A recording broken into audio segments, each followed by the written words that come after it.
Hey y'all, welcome to the Minute Munch. My name's Kayleigh Neverson, and I'm here with, Nia Parker Robinson. and we are your co-hosts, and today we are going to be dissecting food journalism, the ethics of the critique, and the powerful forces that shape what we read, and the seismic shift of multimedia. On today's podcast, we're excited to welcome Kayleigh Ruller. Kayleigh is a food and travel writer, media specialist, event producer, and hospitality consultant whose work lives at the intersection of storytelling and experience. You've likely come across her writing in the Food and Wine, Eater, Thrillist, Vox, The Charlotte Observer, and plenty more, where she brings a fresh perspective to the ways we eat, travel, and connect. Beyond her writing, Kayleigh is also building her personal brand on social media, using her platforms to share food stories, travel insights, and behind-the-scene moments that deepen how audience connect with food culture. Please stick around at the end of the interview for practical applications for aspiring writers. Without further ado, please welcome Kayleigh.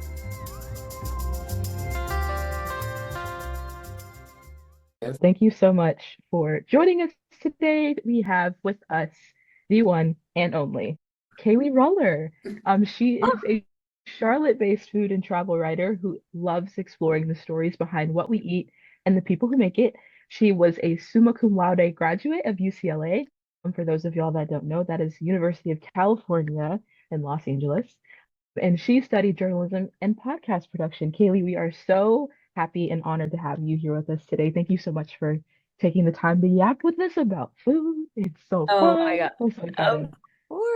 of course, Michaela. Thank you so much for having me, and what a cool little intro. I don't know if I've ever been introed. I'm sure I have in different contexts, but I was like, she knows who I am.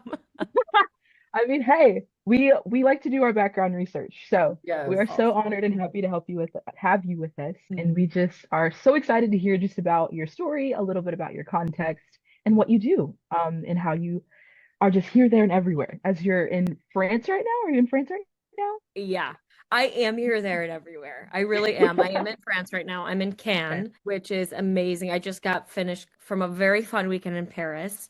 It's my first time in France. And yeah, my life it's honestly very, very fun right now. But it took a long time to get there, which, we might talk about that, we might not. But I'm definitely feeling like I'm reaping the fruits of my labor from the past many, many years. But yeah, and I had the best meal of my life in Paris. That is amazing. And I know our listeners are thinking, how is the food? That has to be the very first question. Oh my Absolutely. gosh.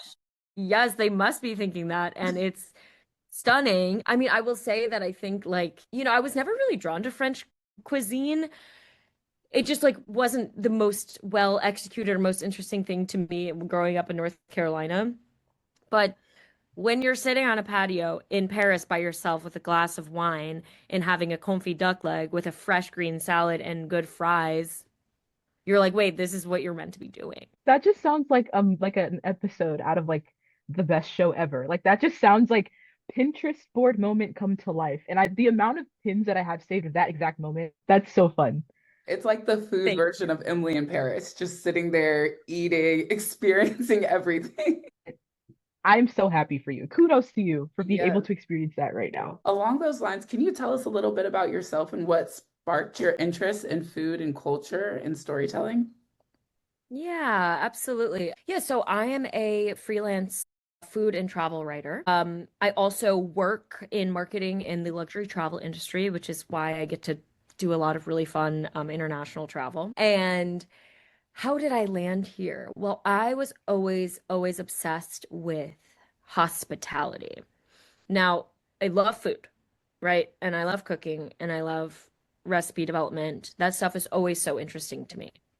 But I've always come at it from a side of being really obsessed with like curating a dining experience, the multi-sensory experience of dining, right? Not just the food, but like as I described, right, with the Paris meal. What are the senses around me? And I've always been like that as a little girl. I would like to have pretend restaurants. I would pretend to have a cooking show. I always wanted to be Rachel Ray, like random. But I grew up in the early 2000s and was like, oh my God, icon. And like, grew up watching the Food Network. So I always kind of came from a place of wanting to be more in the culture world of food, not just I wanted to be a chef. I'm not a chef. I love to cook, but that's not my world. And I also wanted to kind of be at the intersection. I couldn't articulate this when I'm 6, but I see now that I wanted to be at the intersection of entertainment, media, creative, intersecting with food. And then I, worked in various forms of like customer service, hospitality growing up. I ended up going to UCLA. They had a minor in food studies, so I pursued that food minor. I got really passionate about more food as like a social and political phenomenon and as something that can really be an agent for change and for opportunity in the world. And also one of the greatest inequalities in the world that seems as if it shouldn't be because we have more food than we need. And we have a globalized economy where we could have access. But anyway, that's a conversation for another time. But so I minored in food studies. I took a food writing course. I was obsessed with it. I wrote for the Daily Bruin as well, and I was covering like food, environment, sustainability, culture. Um, and then I graduated in 2021 during COVID, could not get a job for the life of me. Was trying to find jobs in like food or beverage marketing. And I just started working in restaurants. I worked at this fabulous restaurant in LA and I became obsessed with service. So I really got the on the floor experience and became really close friends. I'm still best friends with a lot of the chefs, a lot of the people, the farmers, the people doing the farmers market buying, like that, sort of just really diving into the industry. And then I started writing for the magazine of that restaurant. They had like a small independent magazine. The restaurant was founded by two women food writers. The restaurant is called Botanica. And I just was in love with it. I just knew that this was what I was meant to be doing. I was also like pursuing acting and doing a bunch of other weird things that I thought was my path, but I realize now the food and hospitality was always there. I just wasn't looking at it right in the eyes. So, long story short, I ended up moving back to North Carolina, where I'm from, and just cold emailed some people in the food industry, started networking, and I mean, we can talk more about the more recent part of my career, but that's kind of how I got into the world of food. Amazing. And so through all of those experiences, how does it shape your writing today? Obviously, you've traveled a lot, you have a marketing background, and you write freelance. How is this all like displayed in your work? Yeah, absolutely. I definitely think of my work as multi-dimensional. Like as you said, I am a writer. Like I have the journalism background, I have that foundation, but I'm also very interested in like the evolution of modern media, and I think that like you can't just be a writer anymore. You have to be a content creator, you have to be an event host, you have to be everywhere. I don't know. That's kind of my perspective. But my education background at UCLA keeps me grounded in the fact that food will always be a social and political entity. And you cannot separate food and food systems and dining from the rest of the world. It does not exist in a vacuum. I think that's the biggest takeaway I have for my education. So, in everything that I do, if I'm doing a silly Instagram video, if I'm doing an article, if I'm nominating a best restaurant, if I'm doing a roundup, I always have that in the back of my mind that you can't separate food, you can't separate chefs, you can't separate institutions from the context in which they live.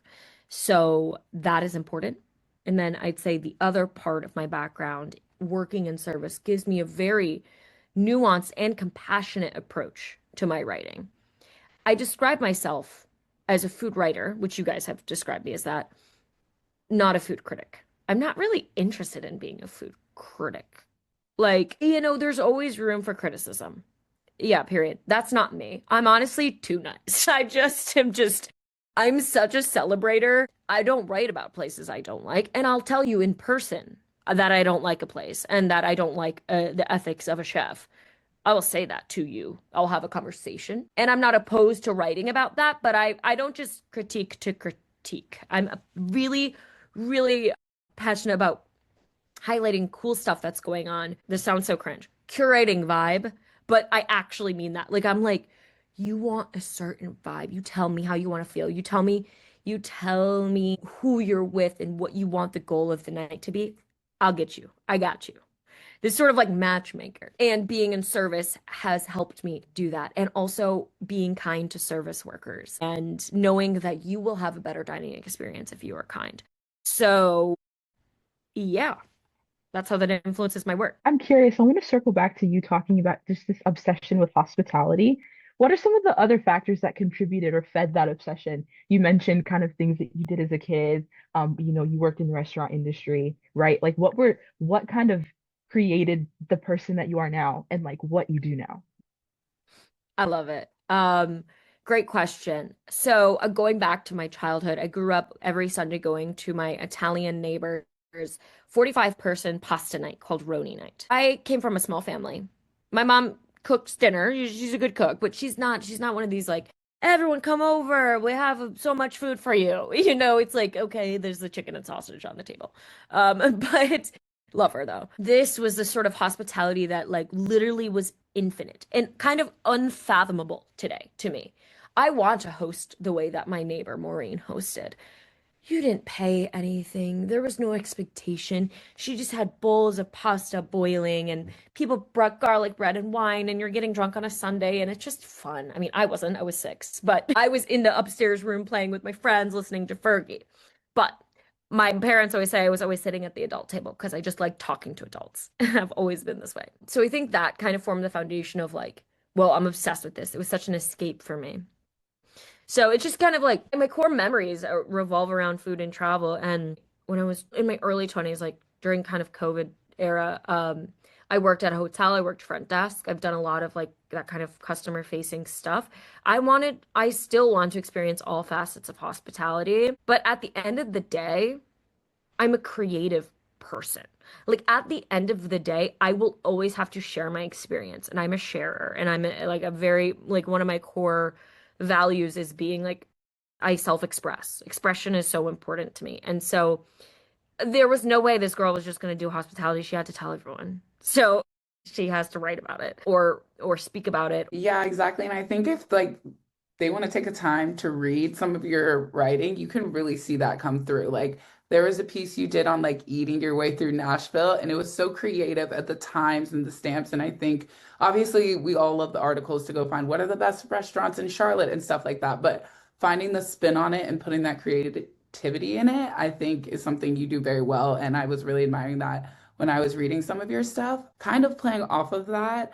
And you kind of spoke about it a little bit before about just naturally seeing the good, but what role does objectivity play in food journalism? That's kind of been a staple thing we've been talking about, and it's a staple of journalism. But like, what challenges do you face staying fair and unbiased when covering restaurants? That is such an important question. And I thought about this one because it's really difficult because journalism, I think of myself as a journalist, but I also think of myself as a good reporter, getting different perspectives to tell a story. Like yes, I do like the fun, like heat maps, but for like the past year and a half, I was doing like real reporting for the Charlotte Observer. Like I was covering breaking news, I was covering closings, I was covering some sort of like drama and ethical issues with developments in Charlotte. And I was like, okay, shoot, we're reporting here. That objectivity is incredibly important. And my editors have taught me that.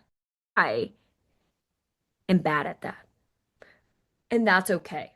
Because really, like I said before, I'm a writer I'm a writer and a creative before I am a like traditional journalist, right? So there's an important distinction to make. With the news stories, news, objectivity. If you have an opinion or you want a different perspective, you source that. You don't write that as a journalist. You source that quote. You say, I think the local that has been dining here for 50 years will have something to say about the development of Charlotte and how it's destroying old places. We want that perspective. But I also want the perspective of the developer himself, right? Saying, well, Charlotte's growing and we need new opportunities. We need to change what's old and isn't working, right? So objectivity, having the balanced perspectives is really important to see, what does the reader resonate with? It's not really my job as a journalist to say, I think blank and I think blank. That's journalism. But then there's also the world of writing, just having a Substack, having an Instagram, having an opinion, play around with that. I'm increasingly trying to grow in that way. And that's where I think subjectivity is one of the most beautiful things you can have in media right now. Which, I hope that doesn't sound problematic, but I mean to say that if you're covering food and dining, that is no different than that's art, right? It's art. It's personal. And when you're writing reviews and you're giving people opinions, people want to trust you because you're you, you know? And so being me with my background and my opinions, well, that's why some people read my writing. Not everyone. People don't care who the writer is half the time. They just want to know what's on the list. But in my opinion, like the list is incredibly personal to me, if I'm going to be quite honest. My eat or heat maps or what I write for Food and Wine, like, you know, it might not be the best food. Best is hello. Well, who defines what best is? Best of lists are also impossible because what is best? Food is so subjective, right? So hear me out when I say that objectivity is so important in technique, in the technique of sourcing. And I think there's also you have to think about, okay, what sort of narrative are you pushing? What moral landscape are you pushing? You got to think about how the restaurants, like I said, exist in the landscape, right? So I try to create lists and write stories that are balanced, that are representative of the place. If there's a list, we need different cuisines, we need different price points. And I'll tell you that across the board, that is a requirement from editors nationally. If you're writing about food, you're not going to take unless the article is the 10 fine dining restaurants you are going to spend your entire paycheck on, you're not going to get that for a best of restaurants list because you need to have diversity. That's what makes food so interesting. That's what gives it life. That's what gives it meaning. And because it has meaning, it's inherently subjective. And I think that nuance and that subjectivity is what is beautiful and why people like to dine in the first place. Yeah, that's a really, I love how you made the distinction between like writing and journalism. Because I feel like I can't speak for you, Nia, but for me, as I'm kind of walking this road of grad school, I'm like trying to figure out where I fit in this landscape of journalism. And it's like I also you're describing your work, and I'm like, oh, that's kind of like what I'm also like drawn to is just sharing my life, sharing opinions, sharing, kind of the subjective nature of writing Wow. versus like, and there's space for both, right? Like we need There both, is. You need both. especially you need both, especially in the food world too. And kind of Yes. like on that same vein, another question we wanted to ask is like, how do you balance maybe like honesty in reviews with ethical responsibility to consider like the impact on the restaurant, right? Like the restaurant exists in the landscape. So how do you balance like the honesty of what you're sharing and like the ethical responsibility to the restaurant? Yes. Important question. And you have to think about that because your words have impact and media has impact. And I will say, I will always be an advocate for small businesses that I believe in. When I think about like the ethics of that, I say, okay, like I said, then I'm going to be a celebrator. Like, I'll be honest. I'm rarely like, ooh, shoot, how's this gonna land? Like, am I being ethical? I mean, I think about that, but I'm not worried because whoever it's unethical, I have quotation marks, everyone on the podcast listening, unethical in quotation marks, is because I think that that person or that chef or that dining institution is unethical themselves. So I don't really care what they think if they're not included in the list. But I think about chefs and small businesses like Manolo's Bakery in Charlotte who just did so much activism during the ice raids that were happening and continue to happen in Charlotte. And I think about how much I try to highlight him in his work because he's been around Charlotte for 27 years and he goes to work every day and he builds a life for his community. And so I think, okay, like, yeah, I'm gonna write about Manolo's over Fancy Pantsy over here because they're gonna be fine. So I think about how can these words be a force for good. I'm also very cognizant of who like not just who's the chef, but like who owns this? What are their values? And I just don't think you can, like I said, I just don't think you can separate food and dining from like um the society that we live in right now. And I have my opinions about how I think workers should be paid and how I don't think that they should be harassed in the workplace, and how I think farmers should have fair pay and rights, and how I think the food system in the US can actually be way more local than it is. I think about all of those ethical implications when I'm writing about a place, but I'll be honest, I tend to just like the places that value that have shared values as me. But that's a dangerous game because we continue to surround ourselves with people with the same exact values. We continue to isolate ourselves from people with different worldviews. But what I say is I'm going to highlight what I think is good. I make sure to do my research. That's the other thing. You gotta ask people questions, and you gotta ask the right people. You don't just wander around with assumptions and wander around into a restaurant because something is hype. Do your research. You have every right to do that. Ask questions, DM people, get to know them, get a coffee. Going off of that, real quick follow-up question. So who decides what gets covered and like how are things put out? Because there's obviously the best restaurant list. Is it the journalist who goes out? Is it the editors, the rooms? How does that all work? That's quite the question. It's tough out there. So it's important to know, especially when we're talking about like media law and ethics. I'm a writer, and I will say it.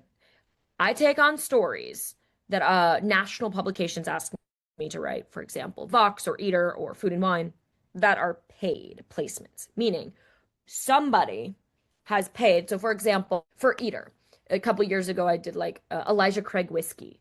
They had a branded heat map, right? So the best places to get an old fashioned in Charlotte for Old Fashioned Week. That was sponsored by a giant alcohol company. That exists in the world, and you might not even know, right? And hello, you also have to think about at that time I was a 23 or 24-year-old freelance writer. By the way, those paid ones pay hundreds of dollars more. Girl's got to get her back. And at the end of the day, still be writing about places I love, and I can find something I love in a lot of the places. But in journalism, as I'm sure you know, the pay is not good. The pay is not good, and it's not getting better in traditional media. So you got to get a little non-traditional. So that is just something I have to say about, sometimes decisions are made by big companies. You'll get a list from a big client, and they'll say, these are our top accounts across North Carolina, and here's what you need to include in the list. Now, I take those on sparsely. For like a heat map or whatever, like usually that's the writer, but editors will assign stories. But the part of being a freelance writer is being somebody that pitches stories. So I'd say the best stories that you've seen out there are from freelance writers that have a really interesting lived experience. They took a really interesting trip. They talked to a really interesting bartender, and they said, this needs to be put out there. So it's kind of from all parties, but from my perspective, it's freelance writers doing the pitching and saying, hey, I think this story is really worth telling. And editors are so spread thin, they need that support.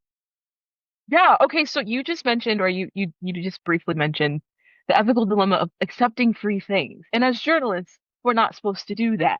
So how do you deal with that? Like, what does that look like for you, especially the travel industry with branding and marketing? Like, it's a part of the world, right? So like, what do you do? Like, what do you do when, you're given like a paid trip or like a free room or hey, free meal at this restaurant? What does that look like for you? Yeah, no, that is like my number one ethical dilemma in this industry, because you absolutely do get offered free experiences, and that absolutely does change your experience of the offering, right? So if I have an amazing experience at a hotel because they know that I'm a journalist, that's not really accurately representing the guest experience. And it's really important for me when I'm recommending a place or I'm writing about a place, I want the experience to be accurate. But I do reviews, but I feel like at this point in my career, what I'm interested in is like, say I go to the fancy hotel and they put me up for free. I'm not probably going to write about, oh my God, this hotel was amazing and had this amenity. I'm probably going to like want to learn the history of a hotel and like write about the like weird haunted ghost. So in terms of like when in the world of content creation and you're making, these videos and these posts, which your Instagram is fantastic. Oh my gosh. It's so engaging and I love it. But like in terms of like all the content that you make, what challenges do you face when traveling and creating appealing content without swaying the audience to believe a certain thing or to have a certain perspective about whether it be like the event you're in, the partnership that you have with a brand, like how do you kind of manage that? What does that look like? Yeah, really great questions. It's evolving. It's definitely evolving because this is going back to the conversation around when I first started journalism, I was like, be objective, be perfectly, have the perfect, like, complex, nuanced, diverse list so that every box is, sorry, I keep lagging, so that every box is checked. And this should be a picture perfect list. And I should have done all the right things. Being on social media has allowed me to say, maybe this doesn't have to be perfect. It can just be personal. It can't, that's what social media is. Media is changing. And I'm so curious, like what you guys are learning in school, because the hottest in my world, the hottest media right now are the people that are not afraid to say, hey, I like this. You guys should experience this. Like, I think of Emily Sundberg from Feed Me. You know, she's iconic. Everyone wants to work with her because she's like being like hot and trendy and gossipy, you know, which this comes with serious dangers. But that's what people are consuming right now. I think, like, by people, I mean, you know, Gen Z, millennials. But even like Emily's, her Substack, she has readers that are in their 60s that are in New York and like want to know what's hot and cool in New York. Um, but I will say something that I do in my social media. I've learned this in journalism. It's show, don't tell. Show, don't tell. So, I mean, sometimes I'll tell and say, okay, y'all, I'm obsessed with this vibe. But other times, let the vibe speak for itself. Let the chef's answers compel you to go without me saying, okay, you guys need to go to the hottest place ever, right? It's like trying to start this new series, but of course I'm like absolutely bombarded with life, but it will pick up. It's called Cut Through, which is like cutting through the noise of media right now and encouraging critical thinking. So right now, like something I'm consuming beyond food media is like literally media about mindful media consumption. Like, cut through the noise, think critically about the information you have. How does this actually make you feel? How does this actually work in your life? Is this something you like? And I'll be honest with you, like, this is a new practice for me at almost 27 years old. Like, um I did not grow up with a lot of opinions, and that pisses me off. I grew up going to Catholic school. I grew up really respecting authority. And I grew up being a rule follower. So I did not learn the muscle of having an opinion.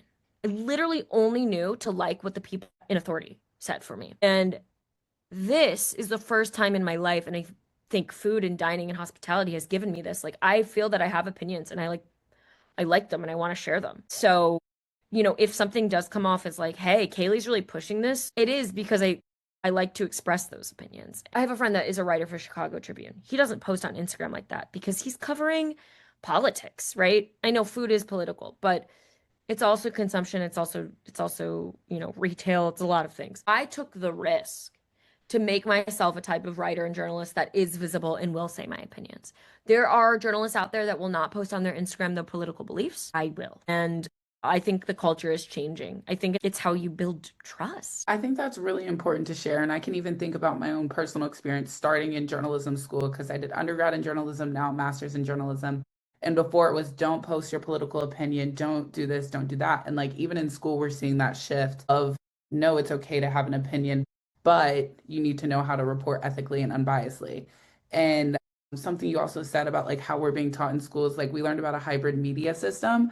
And the whole time in class, I'm thinking about it in like separate facets. Like some people do branded content, some people do marketing, some do journalism, some do things. So like seeing you are all in one, the hybrid media system is really like linking things together because yes, the bills do need to be paid, but also like at the end of the day, you're a writer and you know how to write.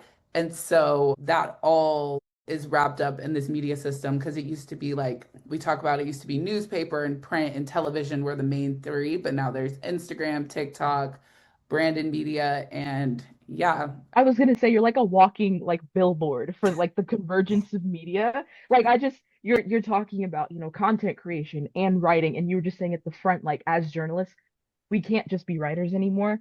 You have to Yeah. be like kind of your own production houses, if you will. And Mm. so like just hearing all the things that you do, and then of course, yes, you gotta pay the bills. Let's be for real in this economy. But it's so interesting how we now have to be the ones who are, you have to be able to do a podcast, you have to be able to do social media video, you have to be able to take pictures and do it well, you have to be able to write well, and you also have to be able to network, you have to be, you right? So like, I think we're kind of seeing as jobs change and just as the market changes, everyone's having to do more than just what you maybe traditionally had on your resume, Yeah. especially for us in media, for sure.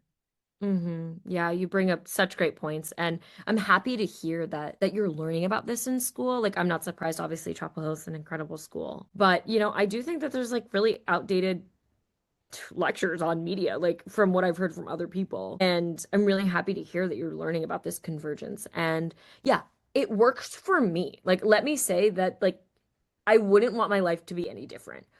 I know journalists that would be like, girl, that's my personal hell.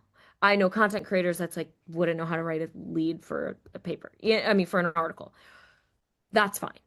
But it's personal for me. At the end of the day, journalism, dining, writing, podcast, Substack, Instagram.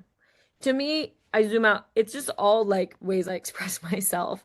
And it's really all just art that I love. And it's really all just people that I love. And things that like make me want to get out of bed every day. So that's really what it all is. And so if that means I have to like, buckle up and like work with some editors and like learn how to report a good story, I'll do it because it's impactful. And the other thing that I love about journalism, the turnaround. I can think, and it'll take me weeks to write a Substack because not everything's perfect. But in journalism, it can't be. You just got to get the story out. So it's really taught me to work efficiently and quickly and like ask the right questions and just pedal to the metal. Places in Chapel Hill. I saw you did Raleigh and Durham. Good question. Have I written about Chapel Hill? No, but I'm supposed to soon. But I can't say for what. But it's a great national publication. No, but I haven't yet. But I love Chapel Hill. My hashtag ex-boyfriend went there, and a lot of my besties. And I was supposed to go to Chapel Hill, but I didn't. I took a gap year instead. And then I went to UCLA. But I love, love, love Chapel Hill. There's so many great restaurants in the Triangle. What the heck? And the coffee shops there are so good. It's special. It's special. And I love what the hell is the sandwich? Oh, Merritt's. Merritt. Yes. Yes, Love I love that Merritt's. vibe. I love that vibe. Like, oh, that's another thing I'm into right now, like separately from your journalism and media ethics. Just like classic restaurants right now, I think are so cool and so hot. Like Merritt's, great example. Like, yeah, well, I mean, it's winter, so it's not as sexy to get a BLT in the winter. I'm still totally in the North Carolina scene, and in fact, I've been back like 8,000 times. But I'm in New York right now, and I'm experiencing like this sort of revival and renaissance of like the classic tavern. And I'm seeing a lot of writers write about that, like Balthazar, Manetta Tavern, these sort of big, bold, fun burger and fries places. That's just something fun. One other quick thing. We haven't even really talked about like how restaurants go crazy viral a week and a half because of a TikTok and then they die. And there's real serious danger. There's real serious danger in the virality of places. Really, truly, I have actually a lot of opinions on this.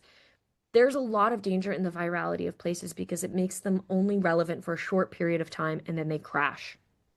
And it's very rare for places to pick up from that. And it's really, really difficult for places that are phenomenal that just didn't get the one famous TikToker coming in that one Saturday morning. Why would anyone go to the cafe with no line versus the cafe with a huge line? People want to know what's going on. But like this happens in New York. Like there's this cafe called Cafe Paradiso, and they have this famous like brown sugar oat milk draft latte. It's delish, absolutely.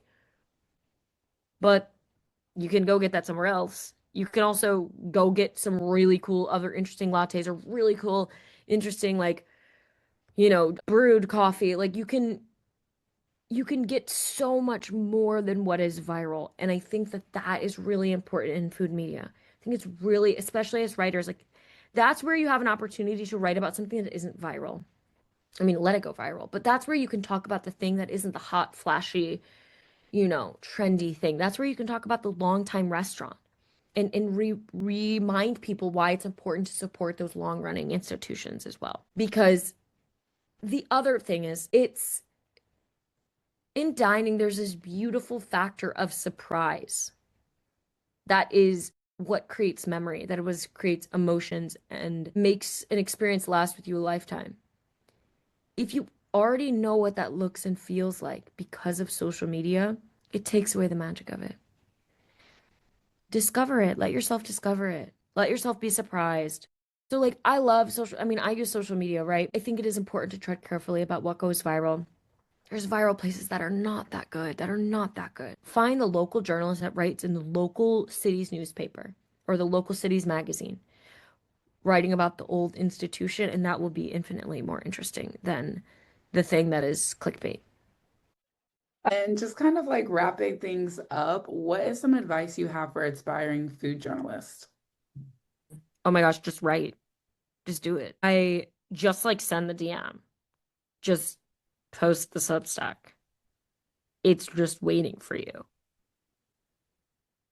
Kayleigh, wow. Thank you so much for your time. And thank you so much for just sharing with us about your life, about your job, about, kind of how you balance the ethics of all the things you have to do. And as journalists, we should show them and not tell them. I love that. Let people have the practice of forming their own opinions. Thank you so much, Kayleigh. That was so insightful, and I'm so glad we got to hear just about her experience and the work that she does. And I love how one of the main takeaways for me in this entire interview, she said so many things, but as someone who's wanting to go into food writing, I loved how she talked about how she personally doesn't love being a food critic because our words have power and impact. And I totally, absolutely resonate with that. Just as a writer, and especially in the food space, what you say carries because people are looking at, your work, they're looking at what you're putting on social media and really making everyday decisions as to should I eat at this place? Should I try these clothes that that we post about or places that we go? And so yeah, if we're going to use words, we should use them as a force for good. And I absolutely agree with what she talked about, because it can really impact someone's livelihood in the work that they do. Yeah, Michaela, I think you make a great point, and that was a great takeaway. I think I also really liked when she said that food is art, so it is subjective. And I think in the world of food writing and food journalism, we're trying to find what is objectivity, what does it mean for this space? And I think she does a really good job of dissecting how you can hold those things with two great values, but also see them as different. There's writing and then there's journalism. And then if you're looking for a best of list, just knowing that the list is personal to whoever the writer is because their experiences shape them. And as much as we can try to be objective about it, it might not always happen because it is art. Yeah, absolutely. And I think that's what makes it so beautiful. Like, it's cool to see different people's experiences and the way that they write and the way that they live expressed in food. And so that's one of the great things about just art in general, but also with food. Like, everything is so different. And so she completely hit the nail on the head with that. Really good takeaways. And so, kind of tapping back on something we talked about earlier, for those of y'all that have no idea what the hierarchy of influences model is, it's something we learned about this semester. It's not, I promise it's not super complicated, and you actually interact with this more than you realize.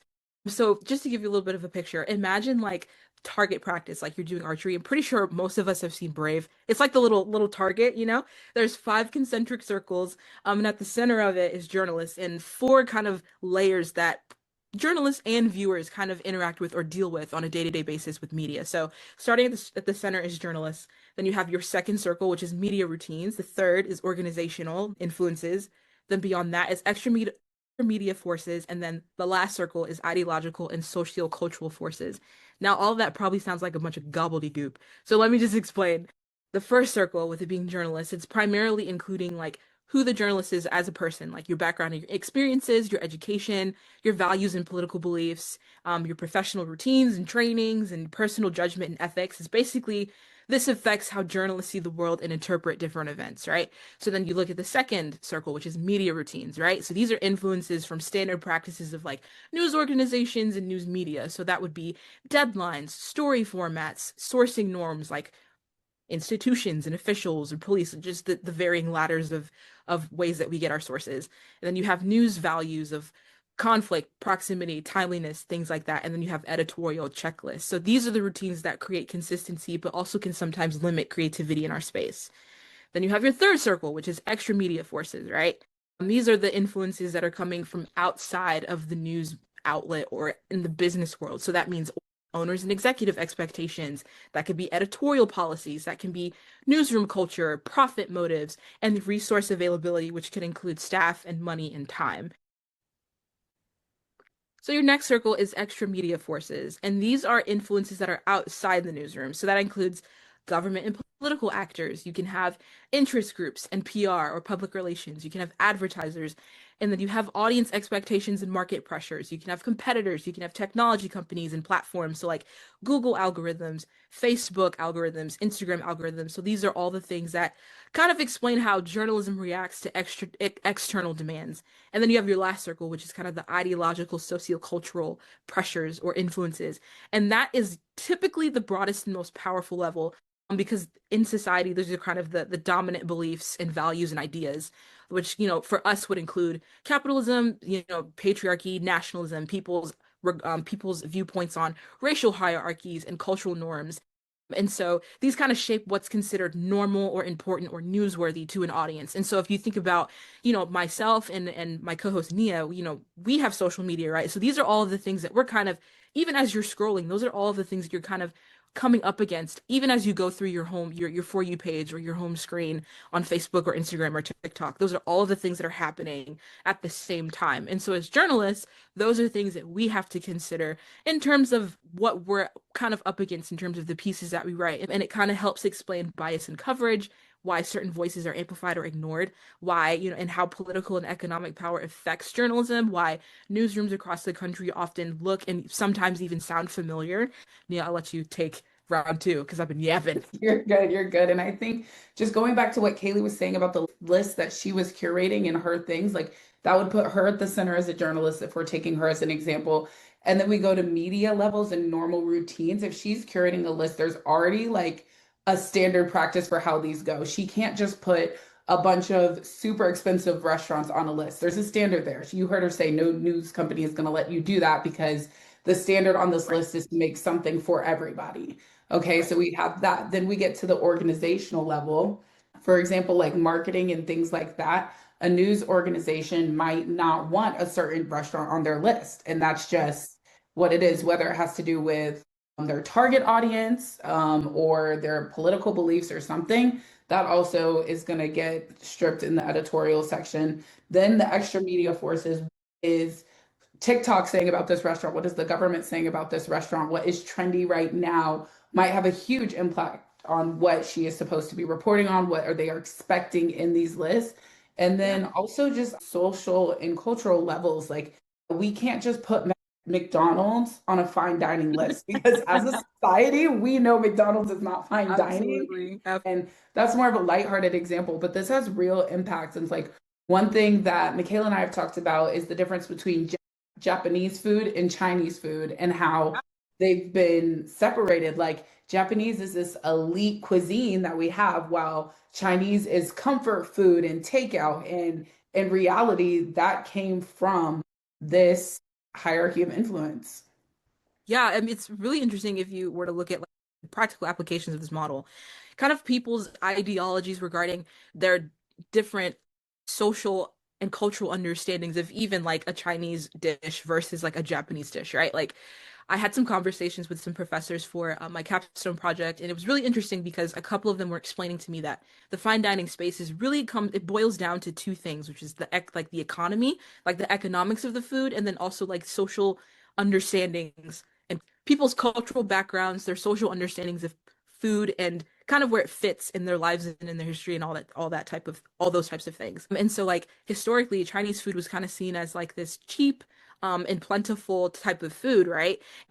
Some people don't feel like they should spend more than like $20 on a meal because they're expecting it to be like cheap and filling, right? I had a conversation with the professor here at UNC.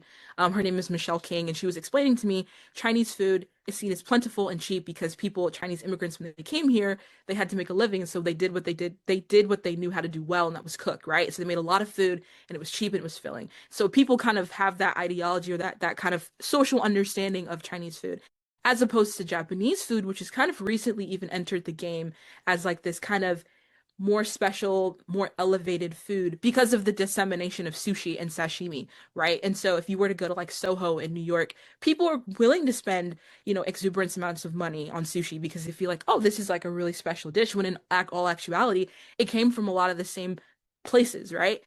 And so something as small as, where am I going to go eat tonight? Like with my friends or just by myself? There's so many things that play into that conversation, whether it be like conscious understanding or unconscious understanding. And so I think like with this model, that's kind of the way that we can explain it, right? Like we can kind of spread it out and look at it and go, oh, so these are the different things that are at play here. And in terms of what Kayleigh was talking about, that's why your words matter, because as journalists, we dictate kind of what is worthy of praise, or what should be looked at with pieces that we write about, right? And so it kind of, at every level, it matters. And I think that's really good to talk about and share, because why this matters is it shows that there is bias in coverage and news is not neutral. I think Kayleigh said it best when she said food doesn't just lie in the background. Like, it is threaded throughout history, through political and economic power. And it's not just, even though it's fun and we love it, like food is great, but Right. it does tell a story. And it can amplify voices, but it also can do the opposite. I think Michaela and I got to indulge in a conversation just about the dangerous of being viral, and how dangerous it Mhm. is Mhm. for the restaurant that's going viral, that's going to receive an influx of customers, and they're going to have great, and then they're going to drop off. But then it's also dangerous for the restaurant right next to the viral restaurant that aren't receiving as many customers. And that has real implications for these people. Yeah, I think she did explain that beautifully. And that's one thing that I never thought about in terms of the dangers of virality. And it's like you have a restaurant that's like been there. They could be a new spot too. It kind of hurts their long term life in the neighborhood or in the community that they're in. And since, for us, this kind of has implications on, the way that we write, the way that we show up, and kind of the different things that we decide. But kind of one thing that we talked about earlier a little bit, not a whole lot, was just like with this influence model, it kind of shows how media in general, whether it be with food media or sports or politics or what have you, news in and of itself is not objective. There's bias all over the place. And one thing that we got to talk about this semester is kind of really debate. I think we kind of had conversations around like, what is objectivity, right? Like, what does it actually mean? And so in one of the books that we got to read, it's from this book called The Elements of Journalism by Bill Kovach. We'll drop a link in the box so you guys can go check it out. And so one thing that we talked about was objectivity. And this is kind of one quote that I thought was really interesting for us to kind of think about within the context of the conversation. And Kovach says this quote, objectivity was not meant to suggest that journalists were without bias. To the contrary, precisely because journalists could never be objective, their methods had to be. In the recognition that everyone is biased, in other words, the news, like science, should flow from a process of reporting that is defensible, rigorous, and transparent. Thus, when we use the term objectivity in this book, we mean it as objectivity of method, its original meaning, not objectivity of consciousness, the idea that objectivity means neutrality, a blank slate, or some impossible denial of the subjective self. So I think that's really interesting, because if you look at the first circle, right, of journalists, and kind of all the things that make up the journalist, those are the things that we're bringing into our writing. Obviously, as an organization, like the organizations we work for example, like Food and Wine, there are standards.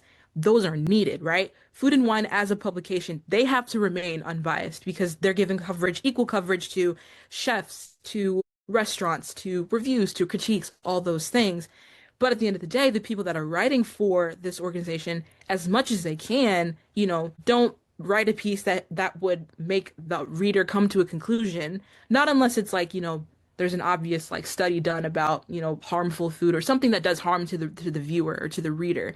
But those are all of the different things that kind of come with us as writers. And it's just, we're people, right?